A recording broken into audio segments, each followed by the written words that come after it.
Well, hello everyone. It's nice to be here with you today.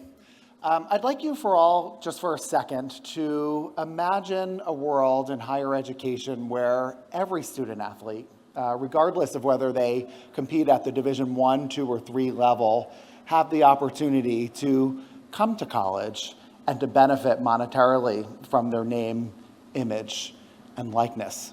How many people in the room have heard of NIL or have given NIL some thought? Good.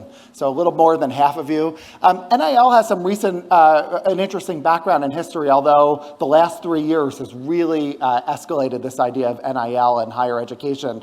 Ed O'Bannon was a basketball player who played for UCLA. In 1995, UCLA won the national championship. And a couple of years later, Ed and some of his friends were playing the EA Sports NCAA basketball. And it was clearly him in the NCAA and in the uniform on this game. It didn't have his name on it, but the figure looked just like him. It moved like him. It shot like him. It passed like him. And after speaking with some of his buddies and his brother, they scratched their head and said, "This just isn't right." I remember being an undergrad at Penn State University, and on football Sundays, the thousands of people walking around University Park campus with LeVar Arrington and Courtney Brown jerseys, all being sold for $80 in the bookstore, yet the players were getting none of it.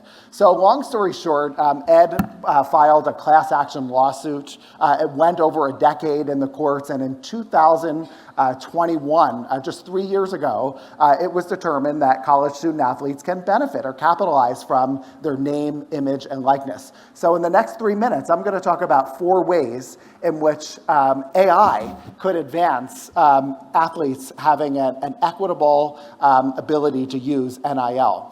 So first, let's talk about marketing and giving student athletes a marketing team behind them. Right now in the world of NIL, there's really just 2 groups that are primarily capitalizing from NIL. One is the big Division I athletic stars that we've all heard of, Caleb Williams, Bryce Young. These are people that are being drafted in the top of the class, and everybody knows them. They're making millions of dollars from corporations like Nike, Gatorade, and the WWE, who actually, if you look at any Macho Man Savage fans here, if you look at the WWE website, I know you are. If you look at the WWE website, they have a roster of NCAA Division I athletes that they're signing while they're in college to bring them into their rosters.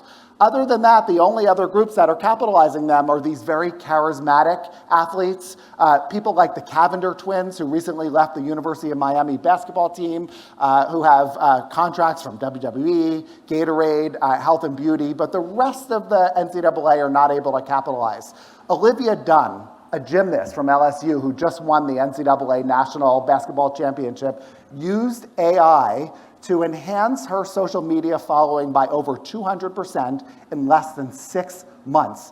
AI provided her her own personal marketing and branding team behind her to build that following. These student athletes make money when they have Instagram followers. Olivia Dunn has 5.2 million Instagram followers. Anyone know how many Instagram followers Bronny James has?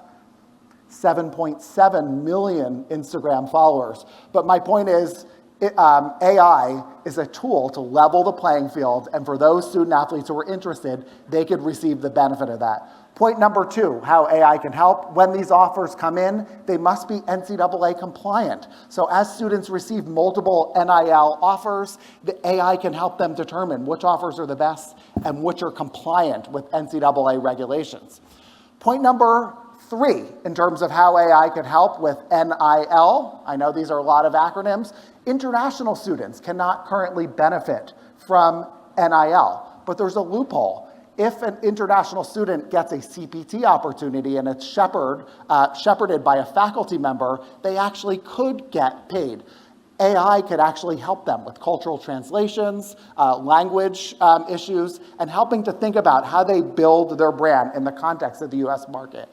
And then the 4th, international students also often struggle with tax implications and how they could deal with the tax implications, and AI is a great tool that can help them navigate that. So In conclusion, what does this all mean and what can you do? We need to be advocating to our college leadership that AI is a valuable tool that can really level the playing field and provide more equitable opportunities for all students to take advantage of their name, image, and likeness as part of their college and university experience. Thank you very much.